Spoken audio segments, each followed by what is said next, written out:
Welcome to The Explainer, where we break down big ideas into simple, powerful visuals. And today, man, we're tackling a book that has literally changed the way millions of people think about money. Rich Dad, Poor Dad.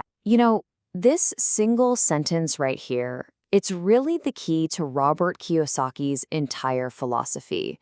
It's a huge shift in perspective, and it's right at the heart of the book. The goal isn't just about working harder to earn a paycheck. It's about making your money work harder for you. So the book's whole narrative, its central story, is built on the totally conflicting financial advice that the author got from two very different father figures.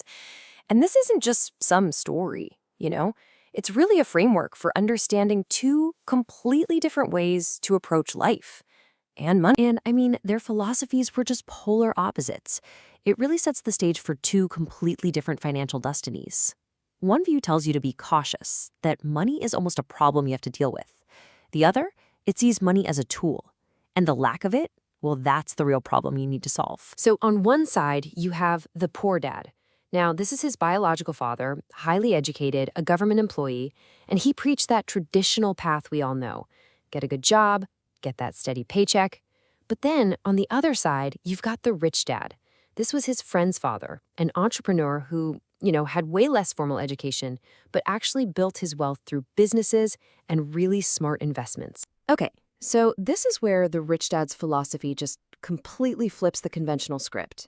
It totally redefines the goal of work and what wealth even means. This right here, this is the fundamental shift.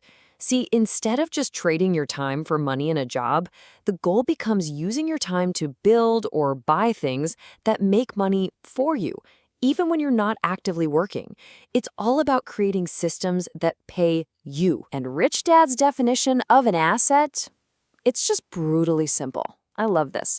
Forget all the complicated accounting terms. If something puts money in your pocket, it's an asset.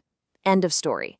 And that simple filter, it's really the first tool for changing your entire financial life. Right. And on the flip side, what's a liability? Well, it's anything that takes money out of your pocket. Now, the real danger, as Kiyosaki points out, is that so many people buy liabilities, expensive cars or even homes they can't really afford, and they think they're buying assets.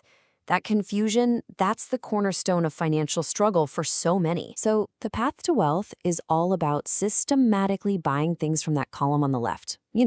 Rental properties, businesses you own, stocks that pay you. But financial struggle, that often comes from piling up things from the right column. Car loans, credit card debt, and, mistaking all that stuff for status or real success. And this is where the book really forces you to ask this powerful question. You have to take a hard, honest look at your own finances.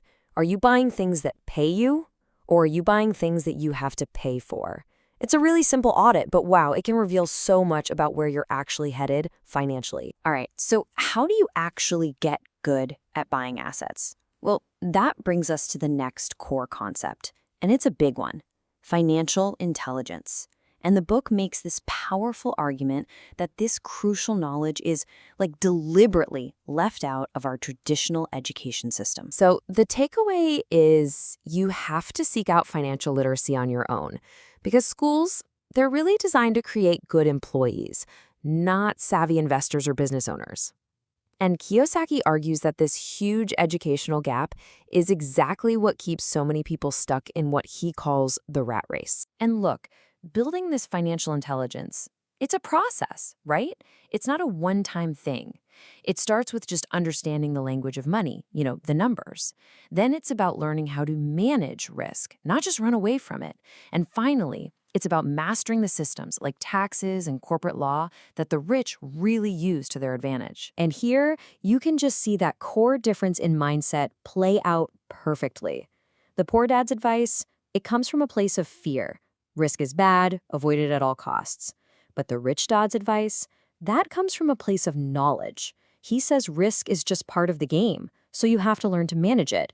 He believed the real danger isn't the investment itself, it's the investor's own ignorance. So ultimately, all these principles we've been talking about, assets versus liabilities, financial education, how to manage risk, They all combine to form a completely different way of thinking about the world and your place in it. It really is a fundamental shift, moving from a mindset of scarcity and safety to one of abundance and opportunity. The poor mindset is focused on survival, just securing that one paycheck. The rich mindset, on the other hand, is focused on growth, on creating multiple new streams of income. So, adopting this rich dad mindset really means internalizing these core beliefs. It's knowing deep down that a high salary won't make you rich if your financial habits are terrible. It's about learning to see problems as opportunities in disguise. And maybe above all, it's having the discipline to pay yourself first by consistently investing in that asset column. Okay, so we've covered the philosophy, the key definitions, and the mindset. So after all of this, what's the actual practical next move? Yeah, and it's really important to be clear about what this book actually is. It is not a step-by-step investment manual. Its primary value, its real power, is in shattering that conventional work hard and save story that so many of us grew up with. It's designed to open your mind to a totally new path for your financial life. And this really is the book's final, most powerful message. Your mind is your single greatest asset. So the most important investment you can ever make is in your own financial knowledge. This book, it isn't the end of the journey. It's the starting line. The real question it leaves you with is this: what new idea will you invest in next?